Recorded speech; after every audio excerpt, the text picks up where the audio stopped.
Ovo su medicinski nalazi Mustafe Agića iz Visokog. Prvi pokazuje da je pozitivan na helikobakteriju, a drugi da u njegovom želucu više ne stanuje ovaj opasni podstanar. Mustafa je 40-godišnjak, zdravo živi, bavi se poljoprivredom, uzgojem voća i povrća na farmi u Moštrama. Nikada u životu nije bio teže bolestan. Prije nepune 3 godine skoro da je pao u postelju, slabost je obuzela kompletno tijelo i jedva se kretao. Želudac bi čas skakutao, čas bio pretežak, mučine, podrigivanje i žarenje u prsima su ga izluđivale. U sve to počeo je naglo gubiti kilograme. U roku 2 mjeseca smršao je 8 kilograma.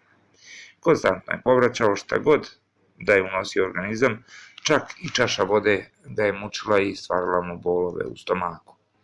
Nakon detaljnih medicinskih pretraga, nalaz krvi je pokazivao da je pozitivan na helikobakteriju. Imalo bezopasno oboljenje. Helikobakterija je prijetnja kompletnom organizmu, prije svega razori sve u stomaku, sluznicu, želudac, crijeva, velike su šanse da se oboli i od raka želuca.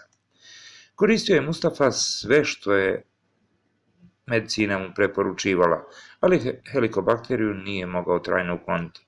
Uspio je uz pomoć medne terapije Samira Barolije, potrošio 2 kompletne terapije i preporodio se. 2 doze, jes neki 45 dana, bilo je onakav tretman koji je trajao i posle toga je nalaz izvađen.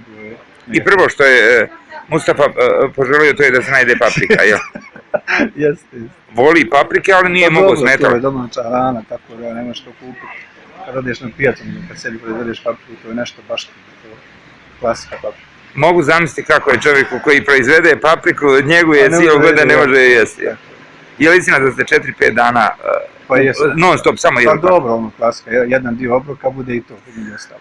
I je li istina prošle godine u oktobru kad ste dobili prve nalaze da je negativan nalaz na helikobakteriju, iako ste to osjetili i da se vraća kilaža, da se vraća apetit, da nema stomačnih tegoba, da opet niste vjerovali ni nalazima, ni sebi, pa ste u januar ove godine 25. ponovo otišli izvadili nalaze i ponovo. I ponovo negativan nalaz, tako da sam što tiče helikobakterije završio. To je nešto što treba doživjeti, posjetiti. Nevidljiva je to bolest. Ti misliš da si zdrav, u stvari nisi zdrav. Kažem, kad ne možeš unijeti energetsku hranu da bi ti radio neki... Samir Barolija kaže da ima rješenje i zato postoje brojne potvrde i mladih pacijenata da helikobakterija trajno nestaje iz organizma uz pomoć pčelnih proizvoda i preparata koje on proizvodi.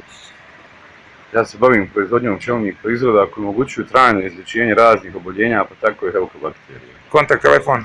063 813 912.